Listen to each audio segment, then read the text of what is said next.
Hey all, Assalamu alaikum and a very good morning everyone. I hope you all are doing great and welcome back to my channel again. It's basically the last vlog of Ramadan, and today in this vlog I'll be sharing with you all our Eid preparations, and also we are renovating our home, and I have also prepared a delicious iftar for my family, so stay tuned till the end so that you don't miss on anything. So I'm starting my vlog from Suhoor, and for Suhoor I'm preparing a simple egg and cheese omelette along with the bread. Now throughout the Ramadan I have kept my Suhoor very simple, minimal and healthy, and also for Iftar we have tried to consume as much as healthy as possible so that it doesn't affect our health.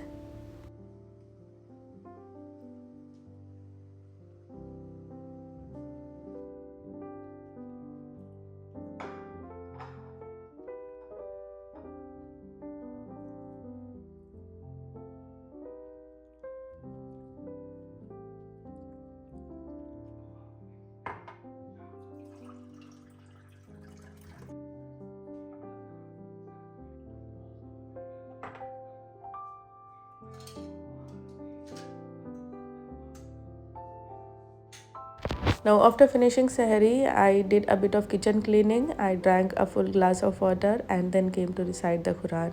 Now, these days, during the Sahari itself, I'm trying to write the journal too so that I stay organized throughout the day.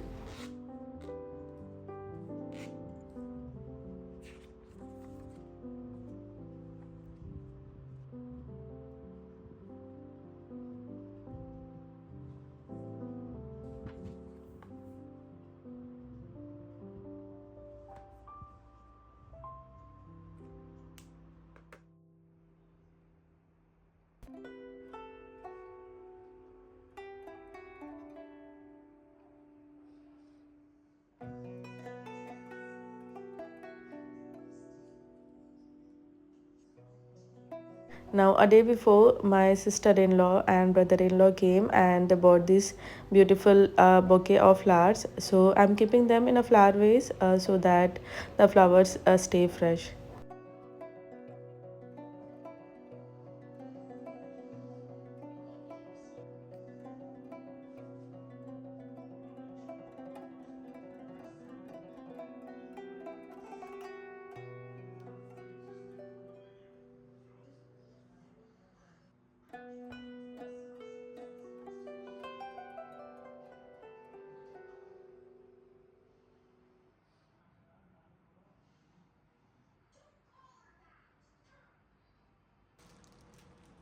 Now I ordered a set of pillow covers and a throw from the online brand called Vari. So as I was taking them out, I thought to share with you all. Now this is a floral pillow covers that I got for the cushions for the sofa. The quality of the covers was quite good. I did not expect this quality. Now, from a very long time, I was planning to get a throw for our sofa that is there in our bedroom. So, this time I got a chance to buy it, so I got it as soon as possible.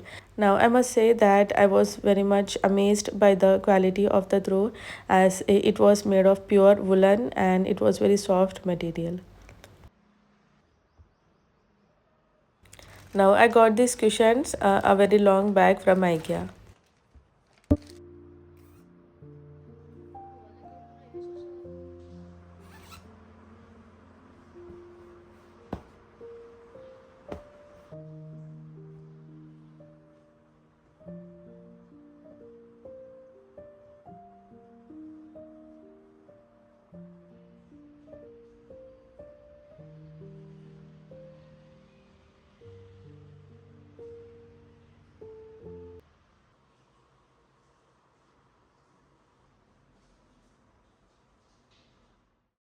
Now, as I said that we are giving a new look to our home.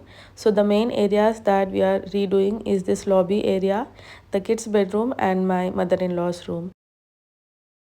Now, the material that we are using to do the walls in the lobby area is my husband's itself. Actually, he's into this business and he's very good at it. And also we are getting done paint in the lobby area in my mother-in-law's room and as well as kids room. Now we actually thought it to do while shifting in this home itself, but because of many reasons we could not do at that time.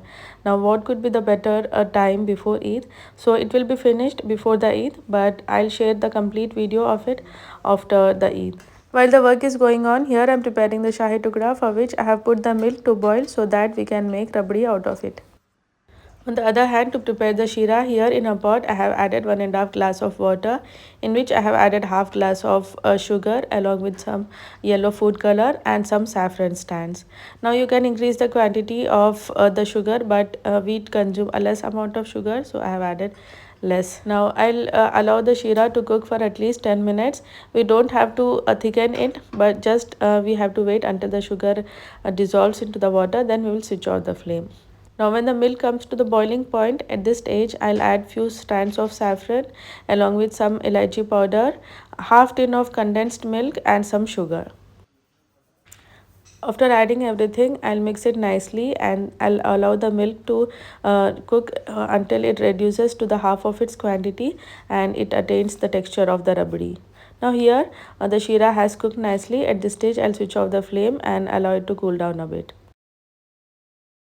Now as you can see, the malai has been accumulating around the pot. Now what you have to do is you have to scrape the sides and gather the malai and then mix it nicely and allow it to cook again. Now meanwhile, here I have taken milk bread and I'll scrape off its sides and cut it into half so that they attain the shape of the triangle.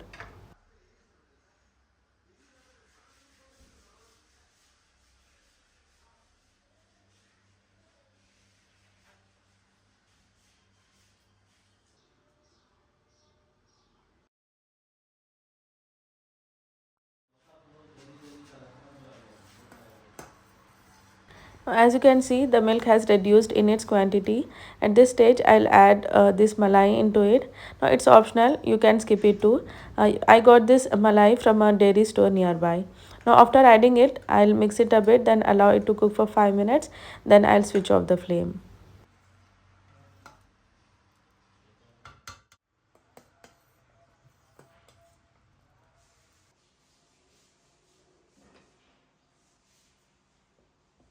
Now meanwhile, I'll fry the bread pieces that we have cut. Now you can fry them in the ghee too, but I think it consumes a lot of ghee, so it's better to fry in the oil. Now make sure that the oil is very hot while you are frying the bread pieces, otherwise the bread will soak a lot of oil.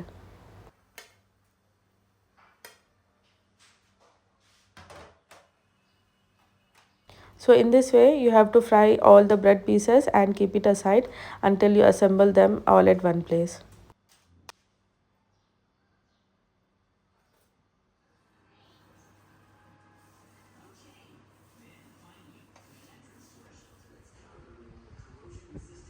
Now, while I was doing my work in the kitchen, here the painting was also getting done and the house became a mess at this point, but I think it's all worth it.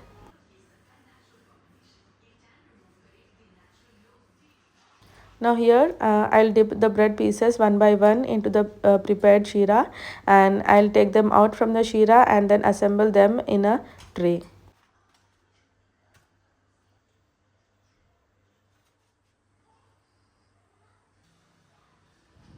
At last, I have added the remaining shira onto the bread pieces so that it can soak it nicely. As you can see, the rabdi has attained its texture very nicely. Now I'll pour the rabdi onto the bread pieces. Now you can add the rabdi as much as the quantity you want. Now at last I'll garnish it with the pistachios along with some dried rose petals. Now it's very easy recipe. There is no rocket science in it. I just shared so that you can prepare on Eid and impress your guest. So the next recipe for today is mutton mandi. Here I have taken around 3 to 4 tablespoons of water in which I have added few saffron strands and yellow food color. I'll mix it well and keep it aside so that the saffron can soak in the water.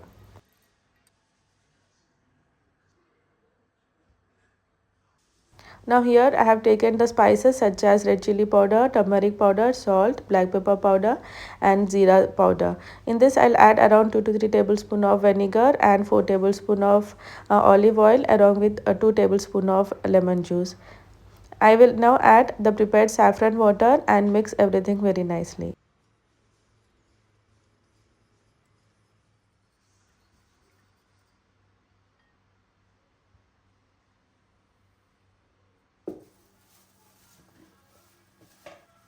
Now here I have taken around 1 kg of mutton in which we have done 6 pieces.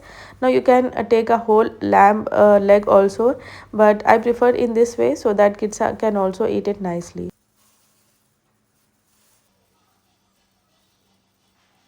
Now we'll add the prepared spice and saffron mix onto the mutton pieces and mix it very nicely. Now there is no need to marinate it. I just kept it for 10 minutes. Then I then add it into a pressure cooker.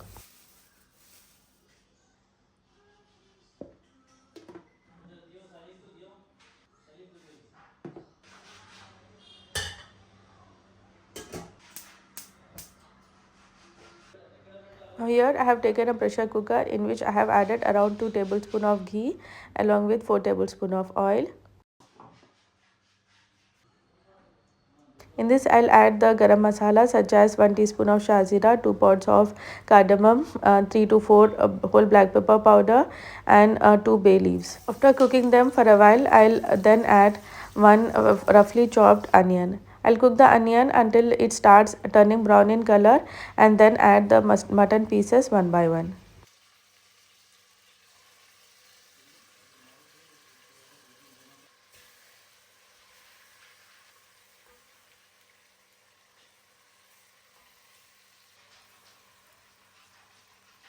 After adding the mutton, I'll cook it for 10 minutes on high flame while turning their sides. I will then add half glass of water and close the lid of the pressure cooker and cook for 2 whistles on high flame and then reduce the flame to the lowest point and cook for another 20 minutes. On the other hand, we'll prepare the rice for the mandi. In a pot, I have added around 6 tablespoons of butter in which I have added 2 bay leaves along with some garam masala such as 2 whole black lemon, 2 sticks of cinnamon, half teaspoon of coriander seeds, half teaspoon of shazira, 2 pods of cardamom and some black peppercorns. Now I'll mix everything very nicely and then add sliced onions into it.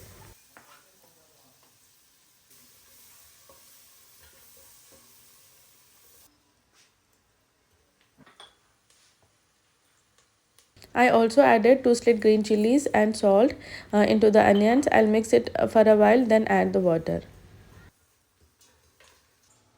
Now for 3 glasses of basmati rice, here I'll add around 5 glasses of water. Now the quantity of water depends upon the quality of your basmati rice. Now after the pressure is gone, I'll open the lid and check the mutton if it's cooked perfectly, and as you can see the flesh is leaving the bone itself.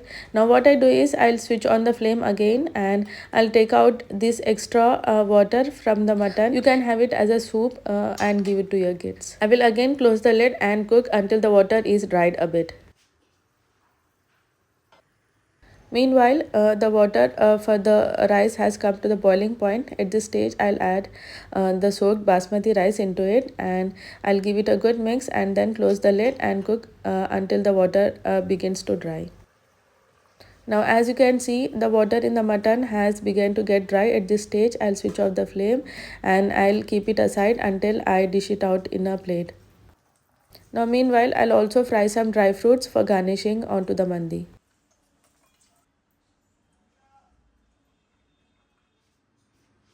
Now the water in the rice has begun to dry. At this stage, I'll add the soaked saffron water into the rice and close the lid and cook until the rice becomes soft.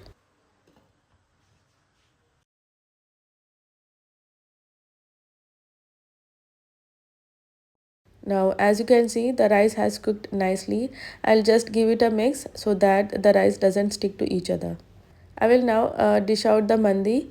Now, as you have seen, that it's a very simple recipe because I haven't used any of the spices even to prepare the mutton. Actually, we used to have a lot of mandi while we were in Saudi Arabia, and there we used to get this rice that were in white color, and the mutton cooked in very less spices. But here in Hyderabad, you get a variety of mandis. But I was searching for the authentic mandi recipe, so I'm sharing it with you all. So try this recipe and do let me know in the comment section how it turned out.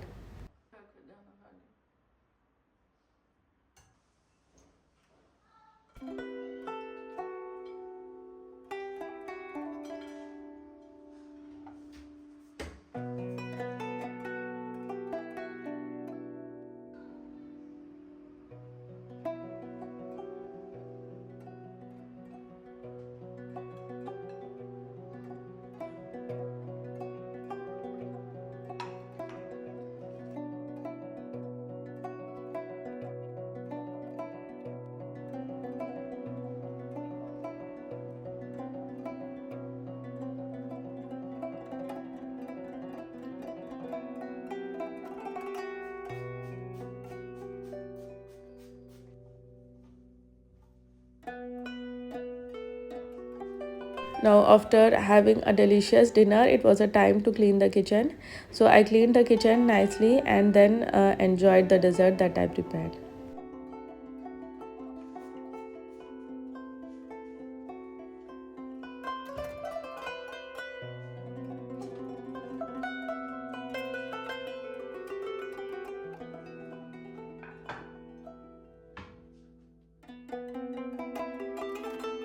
So this was it for today's video. I'll meet you all in my next vlog, probably the Eid one.